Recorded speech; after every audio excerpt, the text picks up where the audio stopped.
Real-time feedback into the behavior of your distributed systems and observing changes, exceptions, errors in real time allows you to not only experiment with confidence, but respond instantly to get things working again.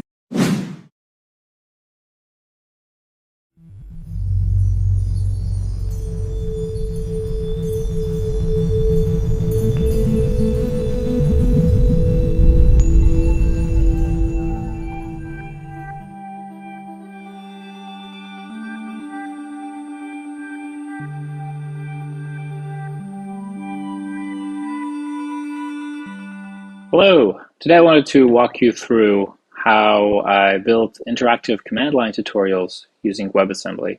So the application I want to focus on today is sandbox.bio, and this is an application that features interactive command line tutorials. It's mostly aimed at bioinformaticians, but it also has tutorials for general command line usage.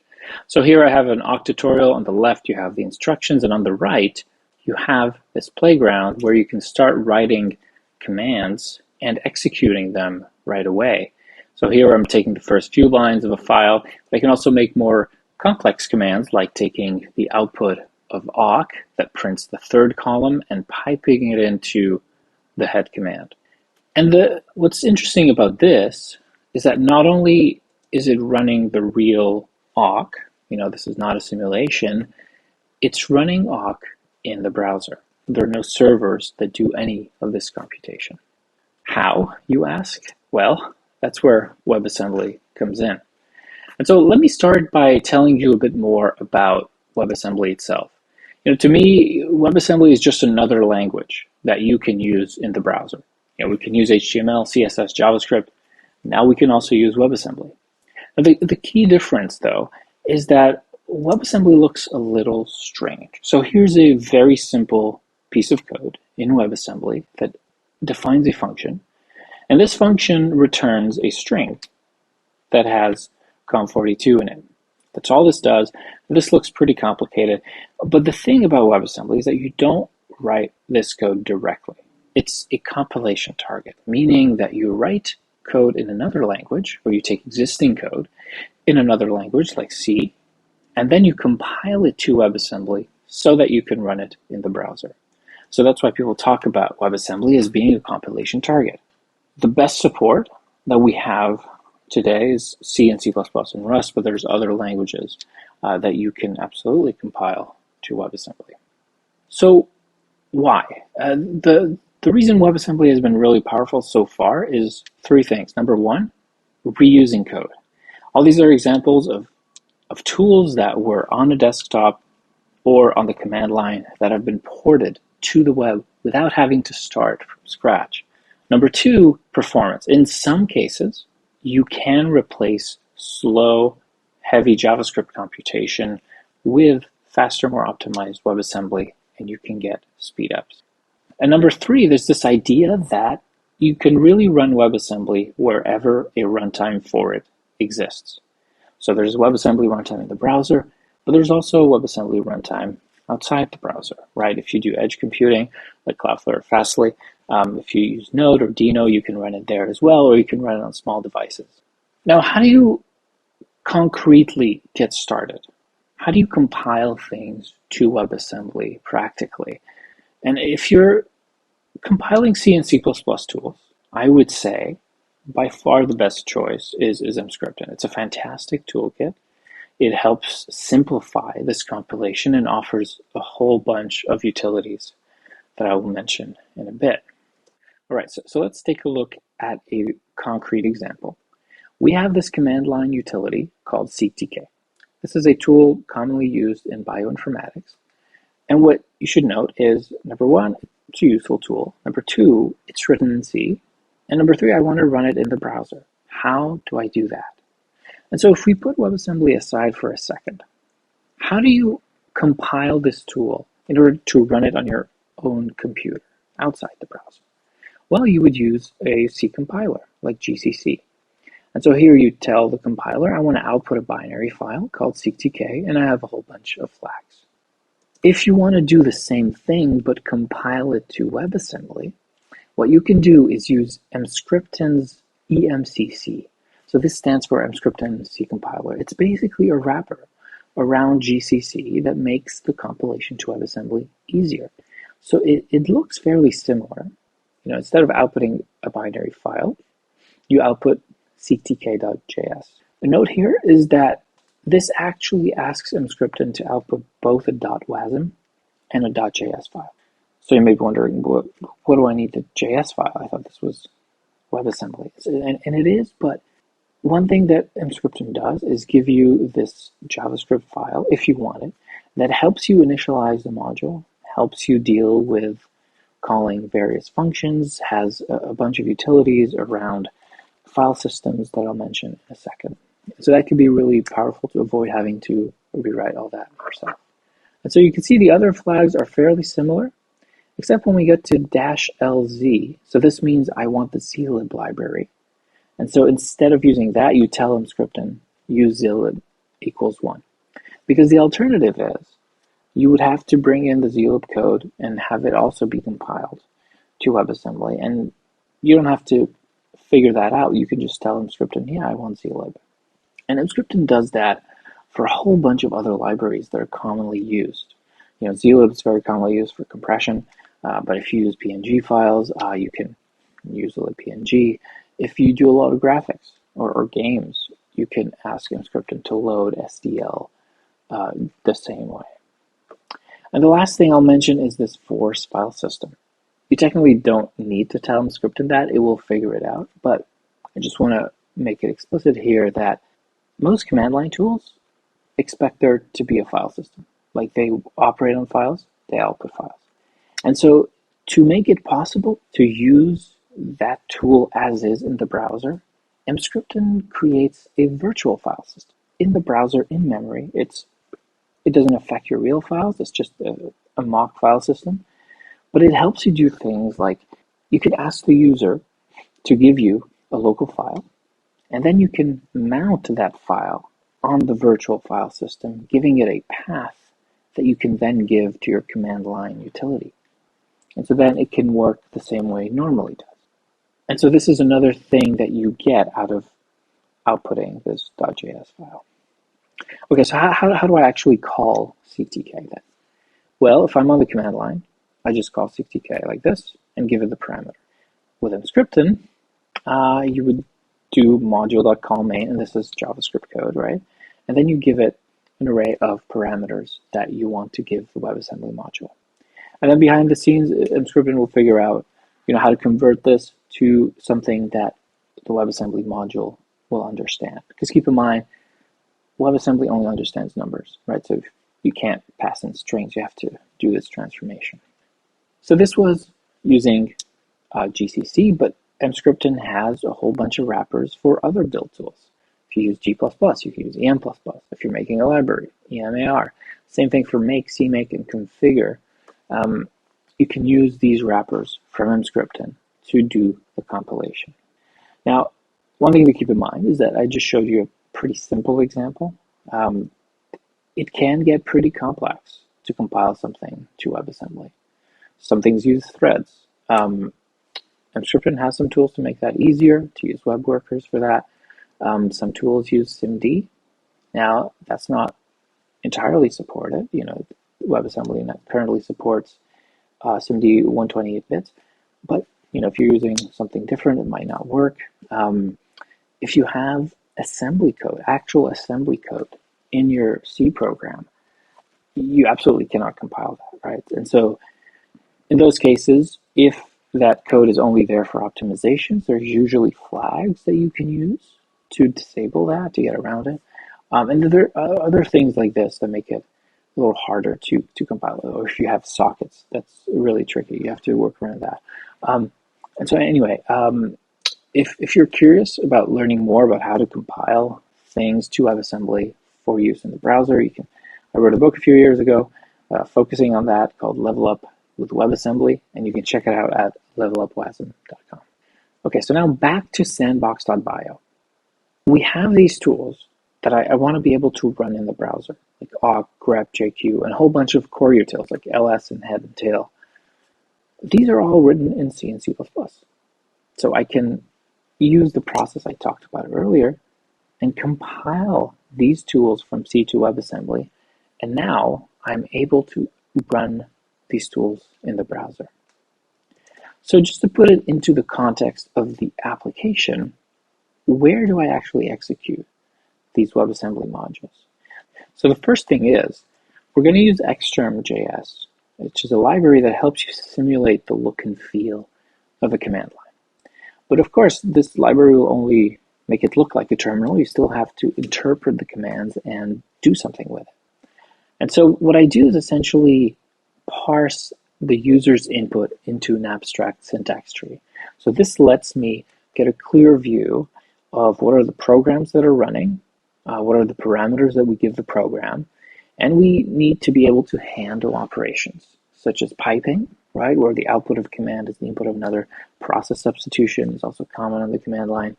Things like variables, you need to be able to handle that. And so you need to parse that ahead of time, have it in a data structure that you can then go through one step at a time. And for example, here you say, okay, first I start with awk. I'm going to call the main function from awk.wasm.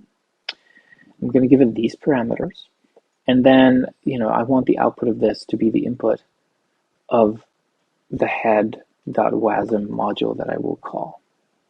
So that's kind of how this WebAssembly fits in to the application. And then in the background, I have a process that stores the file system state in index.db.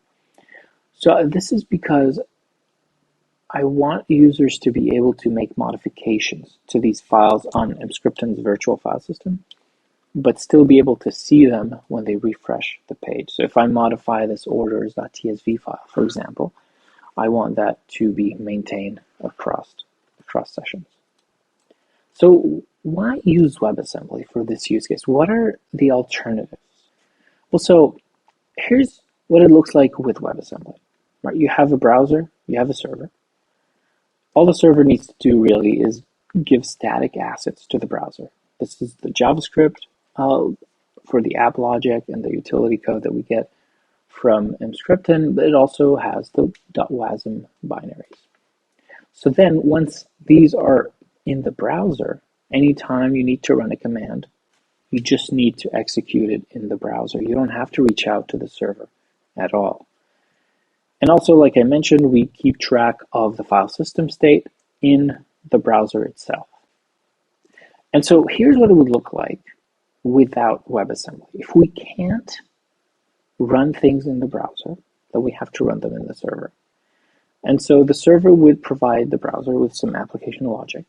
And now every time you want to run a command, let's say it's an awk command, you have to go to the server. The server has to be managing, spinning up and down some sort of workers that can execute arbitrary user commands on demand, give the answer back to the browser. But now this is a lot more complicated if you want to maintain file system state. And in a way, you have to, because in the browser, the state is at least maintained until refresh, even if you don't have the system. But on a server, you would need another way to track which user is making which request and on which files, and what is the state of each one of those files. So the advantages of using WebAssembly is, first of all, it's a lot cheaper. Right? In the WebAssembly case, all I'm doing is serving static assets. This is very cheap to do. I can put that behind a CDN and I'm done. On the server side, I would have to be managing a lot of computer resources and a lot of storage resources. And so that would get quite expensive. And because of that, it's a lot easier to scale this WebAssembly side. I can easily support millions of users, whereas without WebAssembly, this would be trickier. The other advantage is that it's more secure to execute arbitrary commands within the sandbox of the browser and WebAssembly. Whereas if you want to do the same thing on your servers, you have to absolutely make sure that users are not escaping the sandbox that you have. It's also more responsive to use WebAssembly because it doesn't need to reach out to the server, wait for a worker to be ready, execute the request, go back to the browser. That makes it a lot slower, and so we can make it more responsive with WebAssembly. And it's a lot easier to maintain the state. With WebAssembly, I just store the state in each user's browser. It could be temporary, that's fine. But on the server, I have to associate a file system to each user, because if you send me a command that modifies a certain file, that file may be different depending on where the user is in their tutorial, right? Now, there are disadvantages, right? The first one is that data size is limited in the sense that the files that you use in the tutorials can be too large.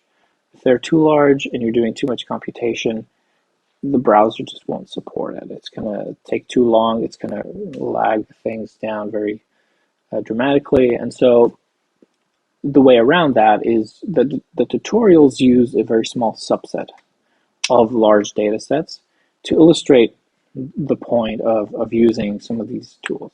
And that's okay. That's not that big of a disadvantage. These are tutorials, after all. They're meant to show how to use the tools, not necessarily to fully analyze hundreds of gigabytes of data. The bigger disadvantage, I would say, is that all the tools that are featured in the tutorials have to be compilable to WebAssembly somehow. And, like I mentioned earlier, that can get really tricky. In some cases, it's just not practical to do so. And so to me, that's the biggest disadvantage for this website. Now, I've talked a lot about how awesome WebAssembly can be. I think it's important to keep in mind when it doesn't make sense to use WebAssembly. I want to say three things. Number one, too little or too much computation in the browser. When you're facing that situation, it's probably not a good use case for WebAssembly. So concretely, let me give you an example of too little computation is if you use a language like Rust, for example, to write front-end UI, and then that gets compiled to WebAssembly. To me, that's too little computation. It adds a lot of complexity, first of all, but also adds a lot of overhead of WebAssembly. And you're absolutely not going to get a speed up for this sort of simple UI.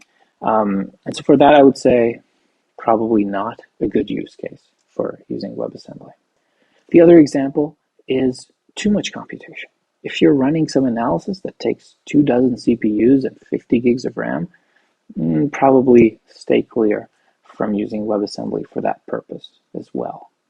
I think really the sweet spot for WebAssembly in the browser is things like audio and video processing, gaming, it's used by games a lot, simulations and subsets of computations, playgrounds like sandbox.bio, and these sorts of things where you're not doing too little or too much computation, but just enough that makes sense given what you're doing in the browser and given the complexity that you're introducing into your code by bringing in WebAssembly.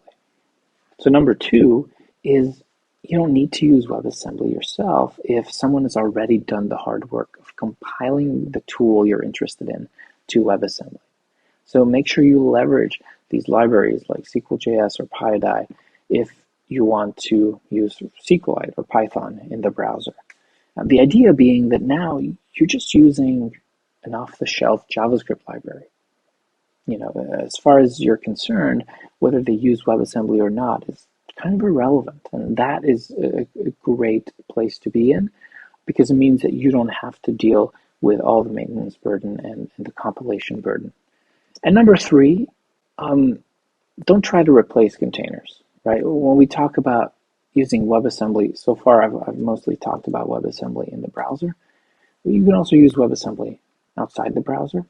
And so, here's a hypothetical example, right? You have a whole bunch of containers that are used for your Python web application. You have an Nginx, Postgres for the database, and then you have the Python side of things that uses JUnicorn and Flask. You're not going to compile every single one of these containers into a WebAssembly binary instead? I mean, first of all, that's going to be really complicated. Dealing with things like, especially with Postgres sockets and such, is going to be non-trivial. But also when you compile Python to WebAssembly, that adds a significant amount of overhead, and typically you'll see a lot of slowdown.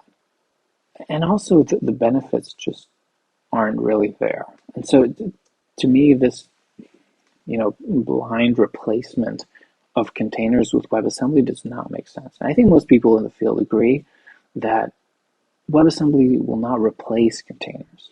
It's just that in certain situations, WebAssembly becomes another option. And so to me, where it really makes sense to use WebAssembly outside the browser is, first, if you want to safely run user-provided code.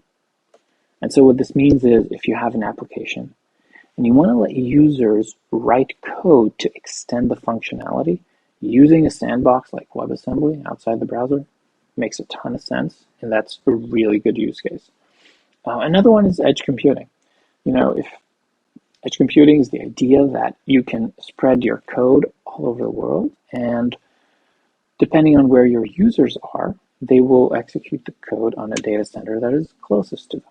And so there, clearly speed matters if you're doing that. And so one thing that's nice about WebAssembly is that it is more lightweight than containers, and so it can initialize a lot more quickly. So that's another use case where it kind of makes sense. Finally, I wanted to share some resources with you that I thought could be useful. The first one I'll mention is sandbox.bio itself. It is primarily focused on bioinformatics, but it also has interesting command line tutorials that would be applicable to a general audience like awk and JQ. We also have playgrounds. So I often find myself writing an awk or sed command where I want to write something that I want to test really quickly without having to type something, pressing enter, up arrow key, modify, enter, up, modify. And so this playground lets you do that very easily. So anything that you type in here gets immediately executed in the browser and shows you the output of the command. And this obviously also uses WebAssembly. Another resource. So I have this open source package called BioAsm. This is a library of mostly bioinformatics tools that are compiled from C to WebAssembly, but I think it could be a useful resource if you're looking for other examples of compiling complex applications to WebAssembly. And finally, there's also my book, levelupwasm.com, and I also have a whole bunch of free articles and other talks that I've given that you might find interesting. And with that, thank you very much for being here.